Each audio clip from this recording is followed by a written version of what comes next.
turn off na lamang po.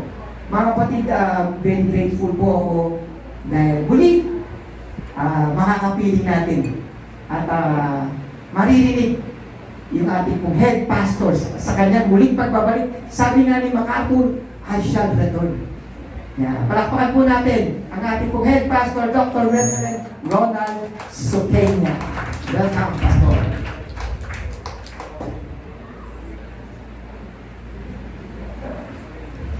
Hello. Thank you very much, Pastor Odi. I think almost 3 months or 4 months hindi po ako nakapag-preach because of what happened to me. And I thank God na muli ay nakapag sa inyo. No? Salamat po and thank you sa inyong prayers in behalf po ng aking family. So ngayon po handa po natin ating mga sarili sa pakikinig ko ng salita ng Diyos. Okay? Na ito po yung pagkain ng ating family. Do you experience sometimes na sa buhay niyo, parang ang Diyos malayo o ang layo-layo sa inyo? Do you experience that? Do you experience also na sa inyong mga panalangin kayo ng panalangin, pero parang hindi narinig ng Diyos yung panalangin niyo? Na-experience ko na parang pakaramdam nyo, pinabayaan na kayo, o pinalagutan kayo ng Diyos? Do you experience that? Kagaya ng sinabi yun, naranasan na ating Panginoon Jesus, doon na naranasan niya bilang tao, yung panandalian na siya ay naiwan o pinabayaan ng Diyos. At yun po ay mababasa natin sa Matthew chapter 27 verse 46. Do you remember that? Yung passage niya, napakaramdam ng ating Panginoon Jesus ay siya ay pinabayaan o iniwan siya ng kanyang ama. Ang sabi doon sa Matthew chapter 27 verse 46, Eloi, Eloi, lama sabachthani, or in English, my God, why you have forsaken me? The reason kung bakit nasabi na ating Panginoon Jesus, why He was hanging on the cross, because yung lahat ng kasalanan ng sangkatauhan ay ibinigay lahat sa Kanya ng Ama. Pinasal niya. So that's why He said na, Eloi, Eloi, lama sabachthani. Ang title po ng ating mensahe sa umaga nito at pinamagitan natin is this: when God seems distant, what is the right response? Kung pakiramdam niyo po ang Diyos ay parang malayo sa atin, parang hindi natin siyang nararamdaman, parang iniwan ko tayo, ano yung ating dapat to respond? And if you have a Bible, you can open your Bible with me in the book of Psalm, chapter 13, verses 1 to 6. And let's have a responsive reading. And bilang paggalang po sa pagbabasa ng salita ng Diyos, kahit natin ito. I'm going to read verse 1, so I'm going to read tayo. And pagdating po sa verse 6, sabay-sabay po tayo. Psalm chapter 13, verse 1 to 6. It says, How long, O Lord, will you forgotten me forever? How long you will hide your face from me? Verse 2.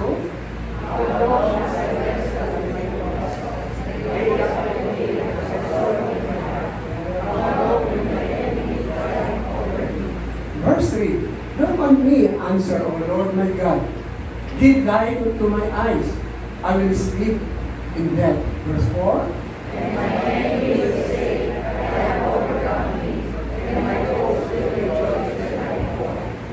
Verse 5, But I trust in your unfailing love. My heart rejoices in your salvation. Sabay-sabay po tayo. I will sing the Lord's praise to me. May the Lord bless us. Akan nabili yung response, tayo yung makakapuna. Tayo po yung manalangin ka ng dalian para sa guidance and wisdom na galing sa Diyos. Panginoon, salamat po sa iyong salita. na minsan pa kami po ay makakarinig o pagkain ng aming kaluluwa siya sa bibigay sa aming kalakasan at buhay Panginoon. Dalangin namin ang mga Panginoon. Samahan niyo po, bigay niyo po ng sapat na kalakasan, physical, spiritual, and wisdom and knowledge na may kalumanag ng maayos at malinaw ang salita. At dalangin niyo po, iparating po sa inyong mga anak sa oras nito ang mga bagay na nais niyo po iparating para sa kanila. Lord, makuha niyo po ng kapayapaan at kalusan ng po. At sinasabay namin kung ano po ang gawa ng kalaban sa aming pagkikinig. Salamat po. And we give all the glory and all the glory in Christ's name. Amen. Again, the title of our message is When God sees this time, what is your right response? The first right response when you are experienced na parang ang Diyos ay parang ilayo sa inyo o parang ang Diyos hindi din naririnig ang inyong panalangin, ay makikita po natin sa verse 5a. Sabi sa verse 5a, but I trust in your unfailing love. The first right response when you experience that the Lord this time of you, no, is what? Continues to trust God to His unfailing love. So that is the first right response kung tayo po o nararanasan mo na ang Diyos parang ang layo sa inyo. Ang author po ng ating passage ay walang iba, kundi si David. No? At kung unawain nyo, basahin nyo po, nalamnamin natin ang ating pong passage. It was very personal. No? Kasi po yung salita na personal pronoun. Ano po yung mga personal pronoun na ginamit yan? Me, my, and I. So, meaning to say, wala naman ibang experience ito. Kung hindi sino? Si David mismo.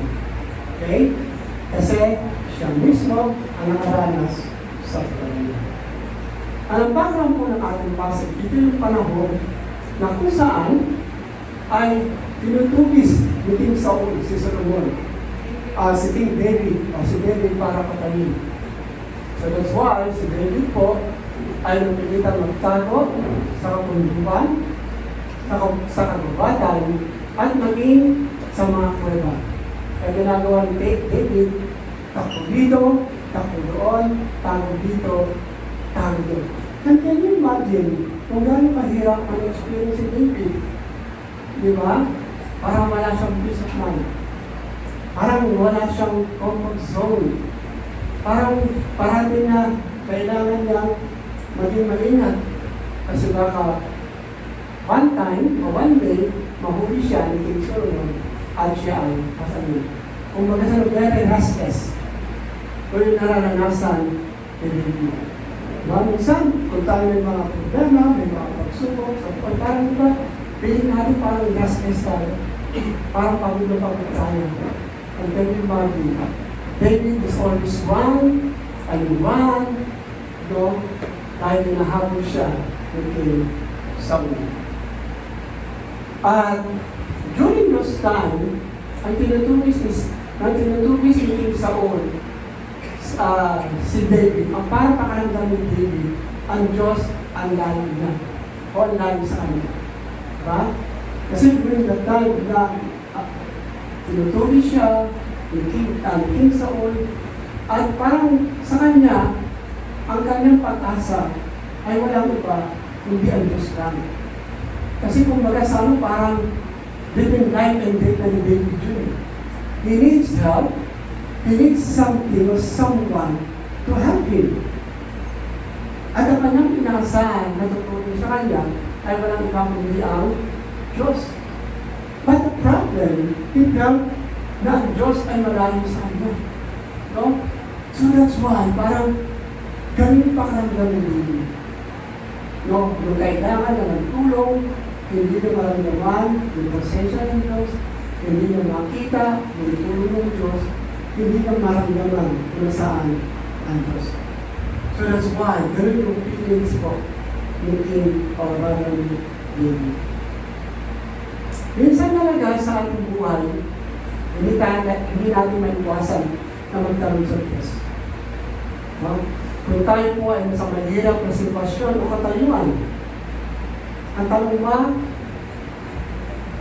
kasalanan ba ang magtanong sa Diyos o magkumulay sa Diyos? That is wrong or not? I don't think so. No? Kasi panagtungo na sa pinaka-eggs, yun ang kabunduan o yung bangin, parang wala kang tao. Talagang whether you like it or not, sometimes you really ask God. Diba? Tinatanong natin, Lord, bakit mo ako pinabayaan? Lord, nasaan ka? Bakit mo ako iniwan? Though bilang tao, we have a limitation. Kapag dumating na tayo beyond our limitation, na talagang hindi natin maiwasan magtanong sa Diyos o mag-complain. The same what David did sa ating passage. So si David po, sa ating passage, if you read again, he has a four question or complaint sa Diyos. No? Ano po yung complaint niya? Ano po yung question niya sa Diyos? Sa example natin, there's a four question here. Unang question, sabi niya, how long, O Lord, will you forget me forever? Gaano ko tagal, Panginoon, na kalilimutan niyo ko sa mahabang panahon o sa matagal na panahon. Sa statement ito ni David, he expressed a deep sense of despair. Kung sinabi ito ni David, parang nandun sa pinakamalalim na tinatawag na kawalan ng pag-asa. Para sa kanya, wala ng pag-asa yung kanyang naranasan. Diba? What he experienced against King Saul. For him, there is no hope. Lord, kung sinabi niya na, hanggang kailan mo ako makakalimutan, Panginoon, forever. And also, feeling of abandonment na pinabayaan sa ng Diyos. A cry, a divine intervention. Parang umiiyak siya, kung hindi siya natutulog, mag-intervene ka naman. Alam niyo kung gaano ako piniprosecuting sa oil. I need your intervention. Mamagita ka naman sa amin. Kumitos ka naman sa amin. But he didn't tell that. Hindi niya nararamdaman. And plead for God's attention at times of great stress. Nakikiusap siya na po. Bigyan mo naman ako ng attention. Tignan mo naman yung sitwasyon ko. No? Baka naman sa ginagawa ng tao, tapos lang mo na naman ang oras mo. Bigyan mo ko ng attention. That is the meaning of how long, O Lord, will you forget me forever? That is the first question or complaint with David. Now, what is the second question? David said, Diyos, sabi niya, pangalawang question. Hindi sa monitor natin? Sa monitor natin? Okay? Sa number 2, sabi niya, how long you will hide your face from me? Gaano matagal itatago yung mukha mo sa akin? Sometimes you experience a person that you thought, nag-uusap ka, pero habang kausap mo siya, yung mukha niya, hindi nakaharap sa'yo, yung mukha niya, nakapaling sa kabila. No? So, ibig sabihin, yung tao mo, parang hindi siya interesado, makinig sa'yo, sa sinasabi sa'yo. Nasabi ni David, how long you will hide your face from me? Precisely, sinasabi ni David, sa Diyos na, Panginoon, huwag ka naman magaling sa akin ng Diyos. You have been my help. Kami lang makakaligtas natin. Do not give me, nor forsake me. Oh my God, oh my Son, oh my God, my salvation. That is the second question. Naitali na ba sa Diyos? Hindi ba? Kaya niya may tanong. Number 3, sabi niya, how long I must wrestle with my thoughts and ever have sorrow in my heart. Because the sin is too absent na parang pakandang ni David na since ang Diyos naman ay absent, no? He compelled na siya na lang gagawa ng plano. Para sinasabi niya na, sige Lord, kita naman, pinabayaan mo na ako, no? Hinahabol ako ng Saul, wala kayong ginagawa. So ako na lang gagawa ng paraan. No? Kasi ayaw yung ginawa. And the second thing, David is suffering from sorrow. Ngayong lungkot ni David, nandun talaga ang kanyang pagkalungkot. Feelings of abandoned by God. He struggled with the turmoil in his heart. Yung puso niya, talaga nagkakaroon ng turmoil. O yung magulo ang puso niya. Kasi bakit? Very big struggles. Hindi niya alam kung ano man ang gagawin. Kasi alam niya, iwanan siya ang pinabayaan siya ng Diyos.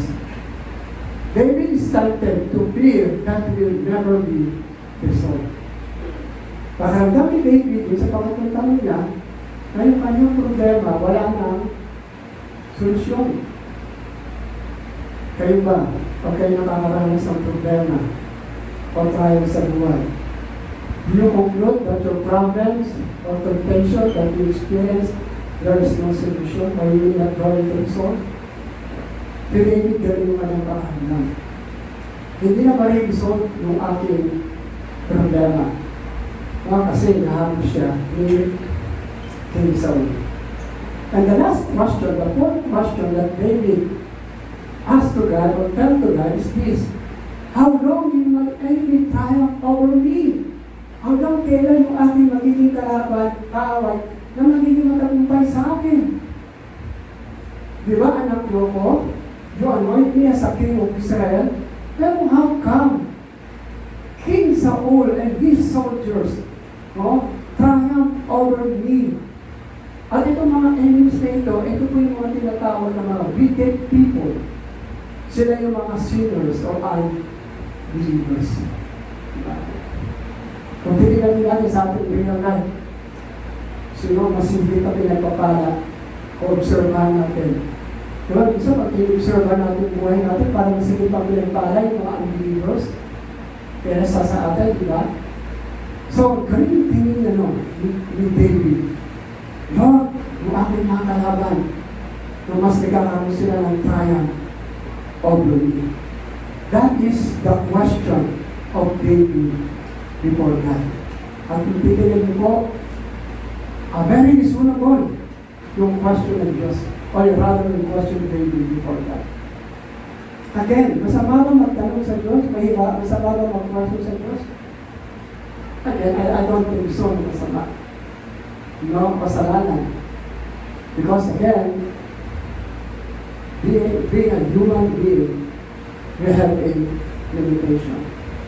Now, of course, mas gusto nga ng Diyos yun, nagtatanong tayo sa Kanya. Kasi gusto ng Diyos maramdaman yung ating nararamdaman. Like I said well ago, during those times when nahabol ni King Saul si David, he felt hopeless. Napakagam ni David, wala na isang pag-asa. Kasi can you imagine, it's just only during that time, David is just only an ordinary person, at ang kalaban niya, isang hari. Ano man ang laban sa isang hari? Nasa pakiramdam niya, sabi niya, wala na akong pag-asa. At ang pakiramdam niya, pinalimutan na sa Diyos o pinabayaan ng Diyos. So that's why he complained or questioning the Lord. At yun nga po yung ating natalakay kanina from verse 1 until verse 4. But sa first part, from verse 1 to verse 2, nag-complain siya nag-complain, nag-question si David sa Diyos.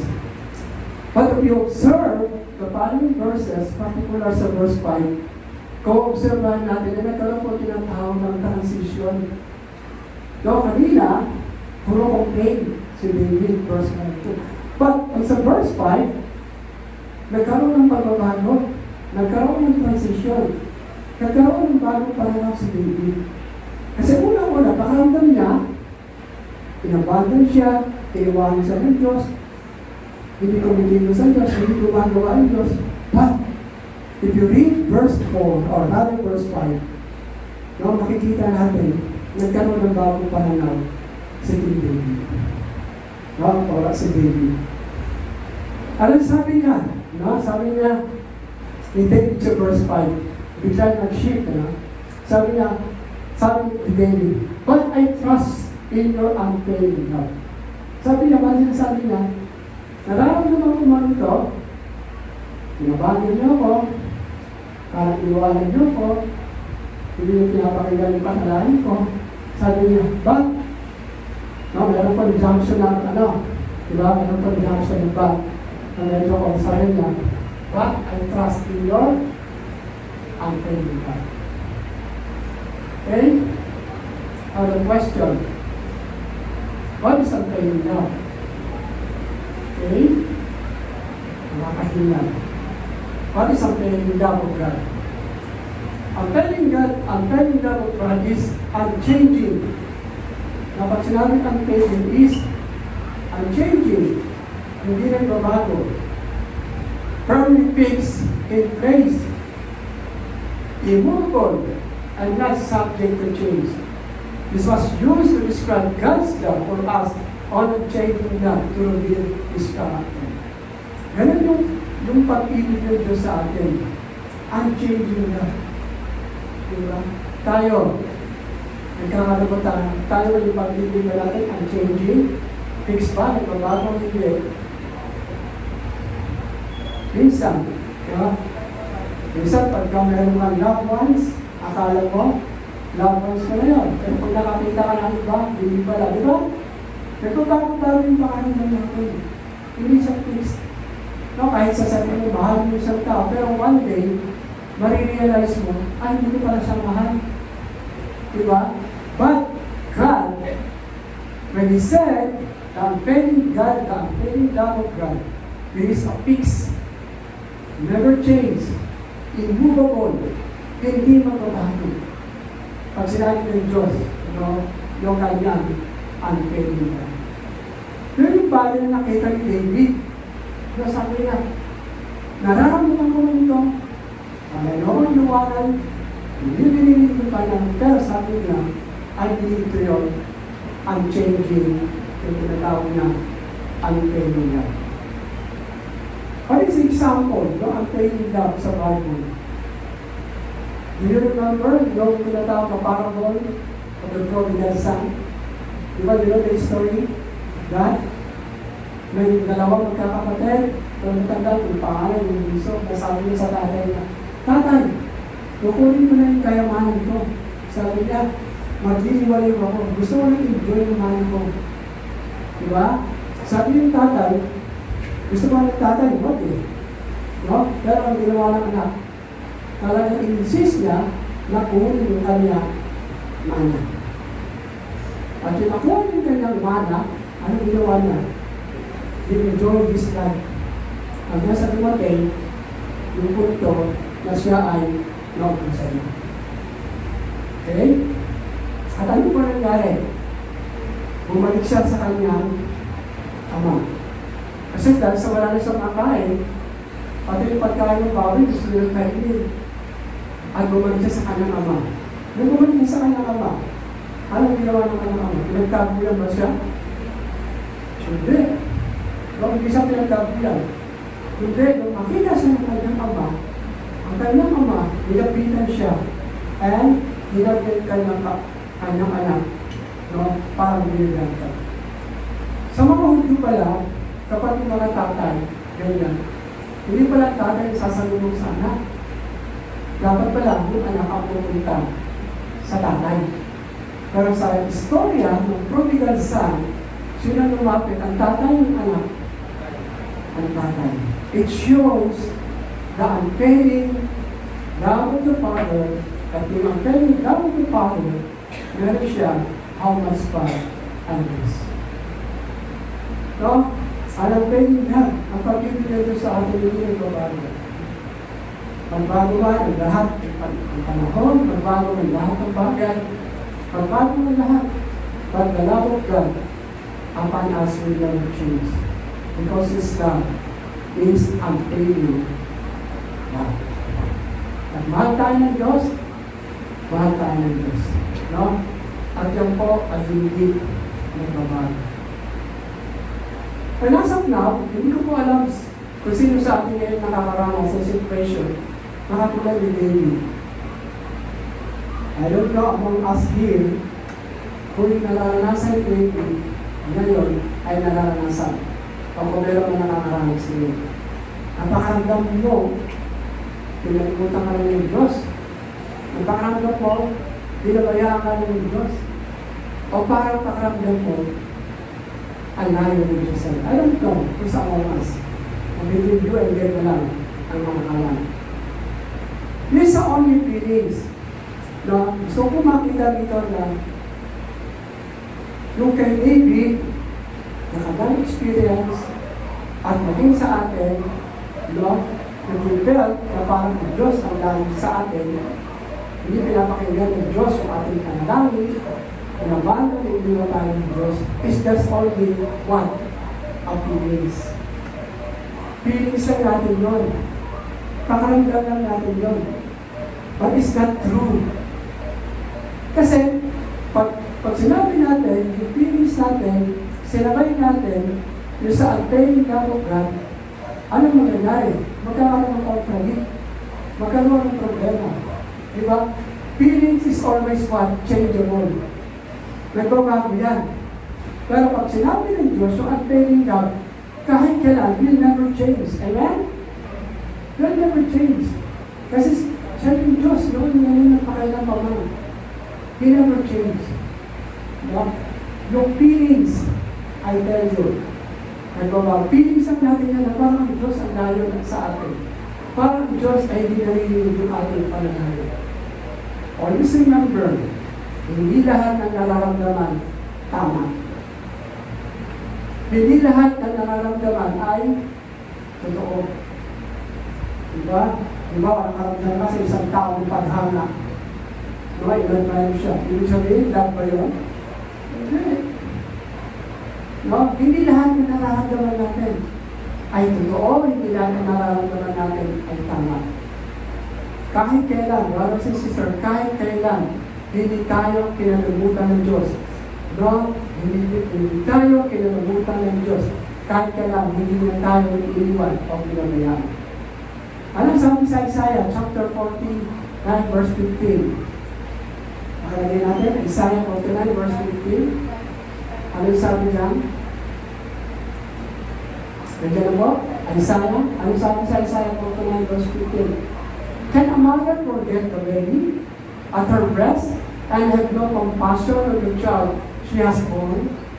So that is a question. No? This question design a highlight that natural and instinctive love of the mother has for her child. Diba? Yung sa may mga anak, alam niyo ba kung gano'n mo kumahalin ng mga anak? Diba? Sobrang pagmamahalin ng anak. Kung sobrang pagmamahalin sa inyong mga anak, nakakalimutan niyo ba siya yung breastfeed? Diba? Hindi. No, kasi bakit? Hindi ko siya pwede pabayaan, hindi siya pwede pabayaan. Because why? Because you love them. Because you love your child. Diba? May sinasabi ng mga parents ka, mas mabuti pa na magkasakit ang magpulang ng gawin anak. Kasi sobrang pagmamahal nila sa kanilang mga anak. And I'm sure pag sinabi ko sa inyo dito, sino sa inyo na bago yung mga I know, all of you as a parent, you will go to raise your hands. No, walang magulang na makakatiis o makakalimutan na ano, na hindi niya i-breastfeed yung anak. Diba? May mga magulang na mag-breastfeed yung kanyang anak, pupunta sa talipapa, pupunta sa malayo. So, anong gagawin ng nanay? O, nararamdaman na yung oras. Gutunan yung anak niya. Anong gagawin niya? Diba? From talipapa, instead na maglalakad, magta-tricycle na, kasi iisip niya, magugutom yung kanyang anak. Kaya never makalimutan ng nanay ang kanyang anak. This verse speaks of God's unwavering love and care to His people. Yung verse mo ito ay pagpapakita yung unwavering love at yung care ng Diyos sa kanyang mga anak. Ganun tayo kamahal ng Diyos. He always care for us. Pero anong pag-ibig sa atin, hindi mo tumago. No? Ganun tayo kamahal ng Diyos. Ganun tayo kamahal ng Diyos. Kung mahal ng mga parents sa kanyang mga anak, mas mahal tayo ng Diyos. Kaya, ito yung bagay na makita niya ni David yung pagmamahal ng Diyos sa kanya. So, even when they strayed from Him, alam po, kahit na tayo malayo sa Diyos, kahit na tayo naligaw sa Diyos, na napapalayo sa Diyos, yung katulad ng isang prodigal son, kahit tayo nakalimut sa Diyos, matagal tayo mawala sa Panginoon, matagal tayo mawala sa Diyos, matagal tayo hindi sumunod sa Panginoon. Pero alam mo ba, yung pag-ibig pa rin ng Diyos ay sa iyo para sa atin. Ganun tayo kamahal ng Diyos. His love never changes. Kahit nagkakasala tayo, kahit nagkakamali tayo, mahal tayo ng Diyos. No? Ganun tayo kamahal ng Diyos. Kahit nagkakasala na tayo, no? Gusto mo mga anak tayo makukulit? Diba? Meron tayo mga anak na titigas ang ulo. Meron tayo tinatawag na anak, gusto tinatawag nila yung black sheep, common code. Diba? Kahit black sheep yan, matigas ang ulo, mga magulang, mahal mo pa rin sila. Diba? Ganun din ang Diyos.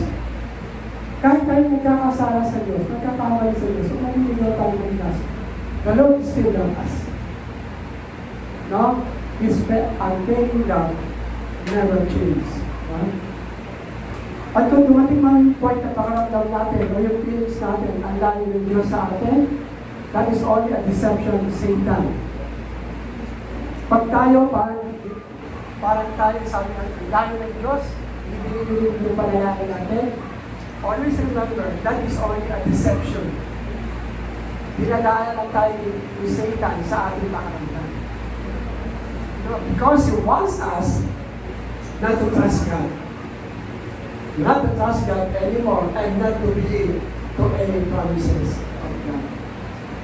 Huwag tayo po maniwala agad sa nararamdaman natin.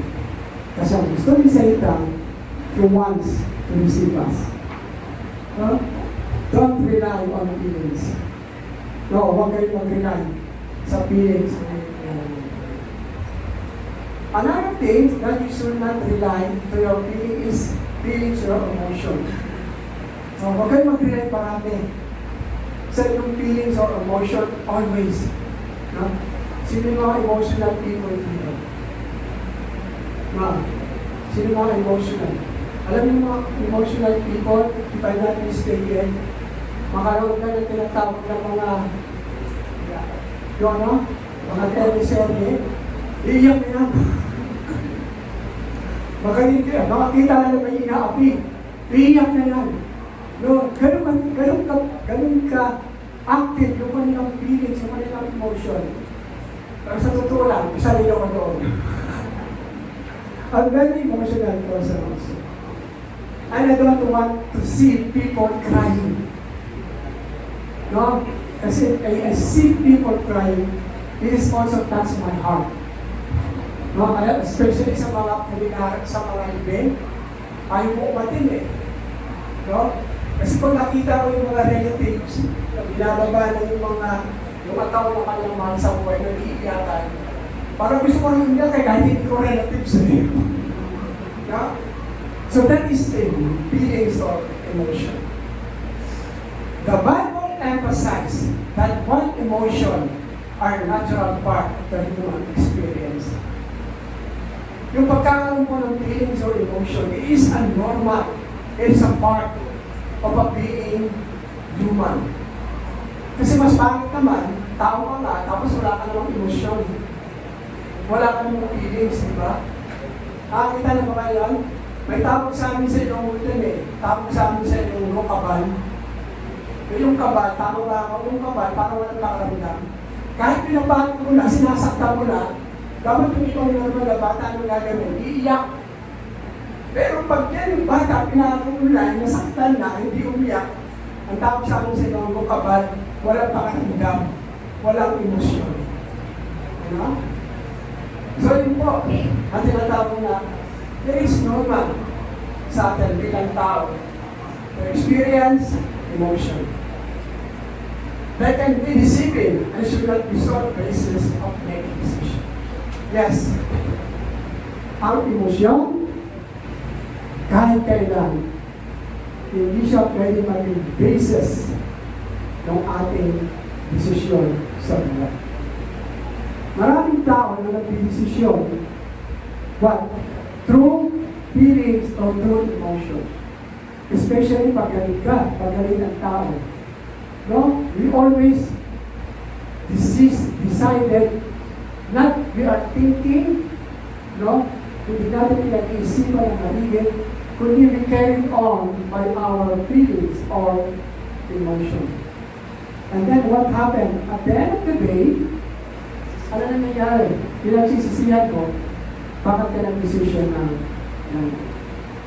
kapatid, kahit kailan, you should not make any decision through your feelings or emotion. You will go to receive that. Okay? The book of Jeremiah, particularly Jeremiah chapter 17, verse 9, it says what? Ano sabi sa Jeremiah chapter 17, verse 9? Ano sabi dyan?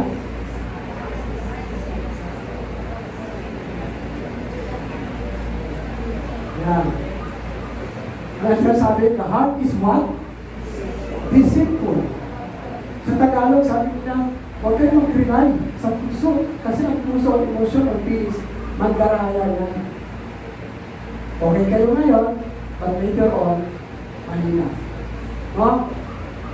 The highlights and deceitful nature of the heart, implying that emotion is unreliable indicators of truth. No? Hindi siya dapat maging reliable sa katotohanan ang emotion or feelings. Okay? The other passage warns trusting emotion and instead encourages reliance on God's word and wisdom. Mga kapatid, kung ito ang emotion nyo, huwag ka mag-relate dito. You should not make any decision through your emotion, through your feelings. Ang sabi po, dapat if you make a decision, as much as possible is based on God's word and your wisdom. Decision ka. Ano sinasabi ng Bible? Hindi yung feelings mo. Nagagawa ng decision. Sinasabi ka sa Peter, Lord, give me a wisdom. Ano dapat ka naman yung decision? Pag ang decision mo, galing sa feelings, emotion, you're going to suffer. Every time you make a decision, you always what? Consult to the word of God. Always consult to the Bible and ask wisdom from the Lord. Okay? Not to your emotion. Brethren, kung dumating man ang panahon na parang pangarapdam mo, kinalamutan ka ng Diyos, pinabayaan ka ng Diyos, parang alayo ng Diyos sa'yo, remember the unfailing love of God. Always remember that. Parang hindi, kasi tayo madalas yung panalangin natin, hindi parang pangarapdam natin, hindi, no. That's only a feelings. No? You must trust the unfailing love of God. No matter your situations or circumstances, God is always with you. Amen? So, always feelings versus the unfailing love of God. You should choose the unfailing love of God, not the emotion of feelings. Okay? That is the second, or that is the first point. Now, let's go to the last point, or second point. Ang sabi naman sa verse 6. Pwede mo kayo yung quiz mo?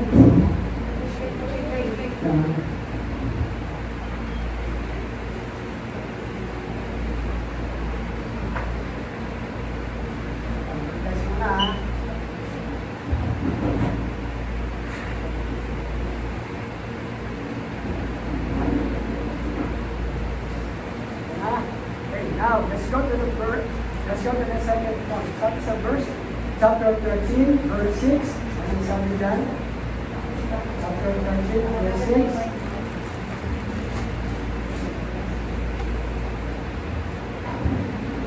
I will sing to the Lord, for He has been good to me. Okay? The second response to the experience that Lord had at this time in us is continues to worship the Lord. Okay? Continues to worship the Lord. Sa verse 3b, Bible request of prayer si David. If you look at your Bible, sa verse 3b, may request o may prayer si David sa Diyos. Anong prayer niya? Ang prayer na sa verse 3, sabi niya, "Oh Lord my God, light to my eyes." No, paliwanagin mo naman yung aking mata. O makakita man yung aking mata. No, o open my eyes, Lord. That is prayer before the Lord. Lord, Lord, give light to my eyes. Meaning, the psalmist or David asked for God to open his eyes and illuminate na his understanding. Parang sinasabi na, literally speaking, sinasabi ng Diyos, ni David sa Diyos, Panginoon, bigyan mo naman ng liwanag ng aking mata. O paliwanagin mo naman ng aking mata. O ang aking paningin. Sabi niya. Sabi kasi, meron akong mga bagay na hindi makita o nakikita. And when he said that, dahil nagkito siya patunayan o makita si David no, sa kanyang kalagayan during the time na siya ay hinahabol ito sa ulo. Meron siyang bagay na gusto makita Meron siyang bagay na gusto patunayan. So that's why he asked na, Lord, my God, give light to my eyes. Upang makita ni David sa kabila ng mahirap ng kalagayan, nandiyan pa rin yung Diyos, no? Na patuloy na komitido sa gumagawa sa buhay niya. Ikaw pa rin ang Diyos na patuloy na gumagawa sa atin. What is the point, mga kapatid? Alam niyo po, sa time David, ang nakikita na lang yung pagtugis ni Saul. No? Nagiging one-sided siya. Nakikita na lang yung paghirap na kanilang naranasan. Nakikita na lang na paano siya pinahirapan si King Saul. Nakikita na lang yung kanyang pinagdadaanan. Nakikita na lang yung kanyang paghihirap. Nakikita na lang yung hirap na kanyang naranasan. Yun lang ang nakikita ni King Saul or rather ni David. It's just only one-sided. Diba? Of course, there's always two sides of the coins. Diba? Kay David, during that time, isang side na yung kanyang nakikita of what he experienced against Saul. Ang yun lang kanyang experience na hirap na siya, pinahirapan siya ni Saul, so nahirapan siya. No? What is the point, mga kapatid? Sa ating mga Kristiyano, alam niyo sa ating mga Kristiyano, ganun din tayo. Every time na tayo po ay sa mga hirap na sitwasyon, kalagayan, o dumadaan tayo sa tinatawag na valley of darkness, or great storm sa ating buhay, which is yung mga problema, trials, no, hardship, difficulty sa ating buhay, no? Yun lang yung ating parating nakikita. You get my point? Kapag ikaw ay pinagdadaanan, during that time, ang nakikita mo lang yung iyong paghihirap. Ang nakikita mo lang yung iyong sitwasyon. Nakikita mo lang yung iyong nararamdaman. Nakikita mo lang yung bagay na puro kahirapan. But on the other side, hindi mo nakikita. So, kung magsabi parang negative yung lahat ng aking nakikita. Wala ka nakikita. What? Positive. Kaya si King Saul, or rather si David, nanalangin. Kasi alam ni David na while he experienced the persecution of King Saul, he knows that God is still working for him. You get the point? Madalas tayo mga Kristiyano, kapag tayo nakakaranas ng suffering, trial sa buhay, problems, we always look on one side. We didn't see on the other side. Hindi natin nakikita while we experience suffering, great storm in our lives, the Lord is still working for you. Amen? Yun yung bagay na hindi natin nakikita. No? Kasi tayo, pag tayo may pinagdadaanan, dito lang tayo nakatingin. Yung bagay na ginagawa ng Diyos, hindi natin, nakikita. Kaya si David, yung question niya na 4, yun ang kanyang binabalikan. How long, O Lord? How long? Doon tayo marami. Mga kapatid, ang point dito is this. When you experience suffering, trials, problems, life, just pray to God. The same what David did. He prayed, Lord, enlighten my mind. Open my eyes. Give me light to see what you're doing for me. Kasi alam niyo po, kahit tayo nakakaranas na sinasabi mga suffering sa buhay, the Lord is still working for your own good, for your own favor. Hindi ka iniwan ng Diyos. Hindi ka pinabayaan ng Diyos. The Lord is always with you. Diba? Nakuha yung point ko? No? You always pray to God. Kasi kapag ikaw nakakaranas, the more ang Diyos gumagawa kumikilos sa kanya. Kasi, listen, kasi pakaramdam natin, pag puro trials problem, piling sa atin ang Diyos hindi kumikilos sa buhay natin eh. Ang piling sa atin ang Diyos hindi gumagawa sa buhay natin. No! That is the time the Lord do great things for our own good, for our favor. Now, kaya sa ating point, hindi na gusto kong makita mga kapatid. Can you experience that? Lord, buksan mo naman yung aking mga mata. Na makita ko, kahit ako'y nakakaranas ng trials, problems sa buhay, you're always there. You're always with me. Na patuloy kong gumagawa, patuloy kong kumikilos para sa aking kabutihan. Diba? Kasi makikita lang natin, puro one side. Hindi pa natapos yung problema. Hindi pa natapos itong isa. Eto na naman, eto na naman, eto na naman. Yung gusto.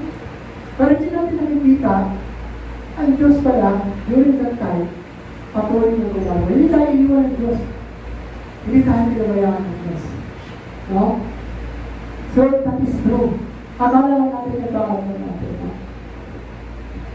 Sabi ko nga itong since February, March, April, some of you, alam mo mga nangyari sa akin na parang one hospital going to another hospital, hospital going to another hospital.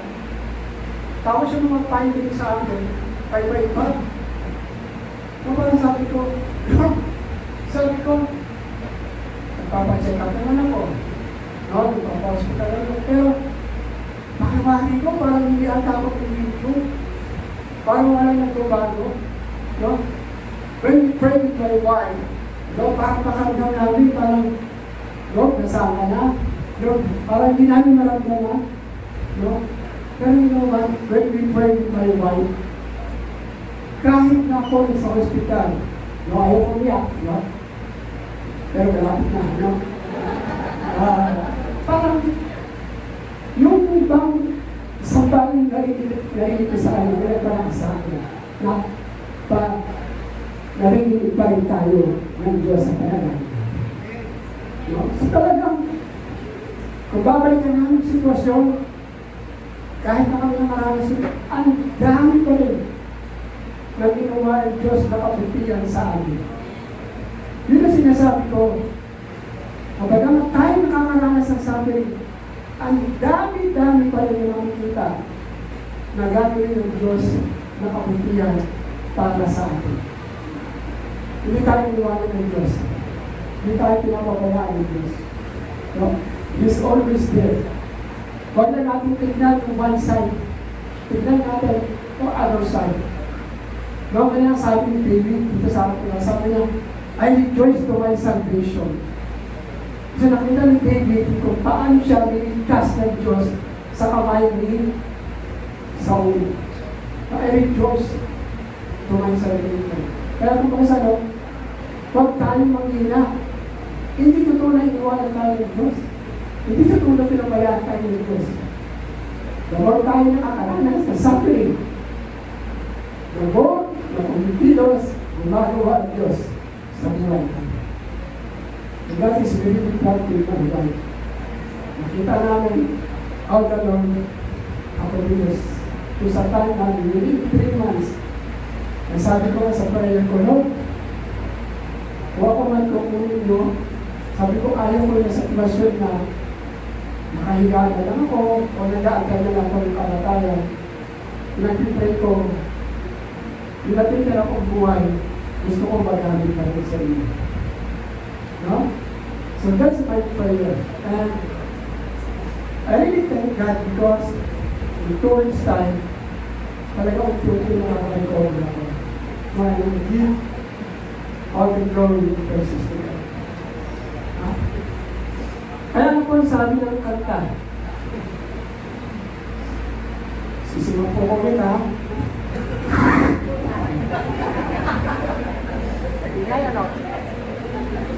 Kaya niyo po ang sabi ng kanta. Sabi dyan, kagaya ng sabi sa kanta, na even I don't see it, what? You're working. Even when I don't feel it, what? You're working. You never stop. You never stop working. You never stop. Jesus, you are. Ganyan ang Diyos. Hindi tayo pinawalayan. He's still working in us. Hindi man natin nararamdaman, hindi naman natin nakikita, pero never na pinadalaan tayo ng Diyos. It's just only a feelings. So yun nga po, pinakita ng Diyos yung kanyang kabutihan para kay David. So, na makita ni David yung kanyang sa kanyang prayers, when David the Lord open my eyes, enlighten my eyes, just give me light. Pinakita mo ng Diyos yung kanyang unfailing love? Of course. And even the character of God. And then, what is his response? Ano yung kanyang response? Yung makita niya na hindi lang puro palang negative, hindi lang palang puro paghihirap ang nakikita ko. Ang Diyos pala ay patuloy na gumagawa kung hindi sa buhay ko on my own goodness and favor. Diba? Alam natin ang nangyari kay David. After King Saul died, you must the king, you become a king of Israel. A man God's after all in heart. Diba? Ano naging response si David? Sabi niya, I will sing to the Lord, for has been good to me. Okay? So nakita niya, ang buti-buti pa ng Diyos, ang bait-bait pa ng Diyos. Sabi niya, I will sing to the Lord. No? Ang awitan ko ang Diyos. The meaning of the word sing, meron tayo dyan, ha? Ito dyan? The meaning of the word sing, nandang po? The meaning of the word sing is what? That is to celebrate a song. Katulad ng ginagawa natin kanina, we celebrate. No? Through singing. To sing of someone. Okay? To sing, no, of someone. And to sing for someone. And it is called what? This is called what? Worship. Kasi David, after nakita niya yung kabutihan ng Diyos, he worship the Lord. In Psalm 149 verse 1, praise the Lord, sing to the Lord a new song. His praise in the assembly of the saints.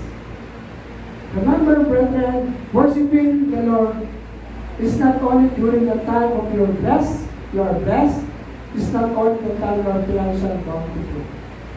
Ang pag-worship sa Diyos, hindi na po yung pag nabibless tayo, o may blessing na dumating sa atin, o wala tayong problema financial, o bago yung tayo sa financial. Worshiping the Lord is unconditional. No? It's unconditional.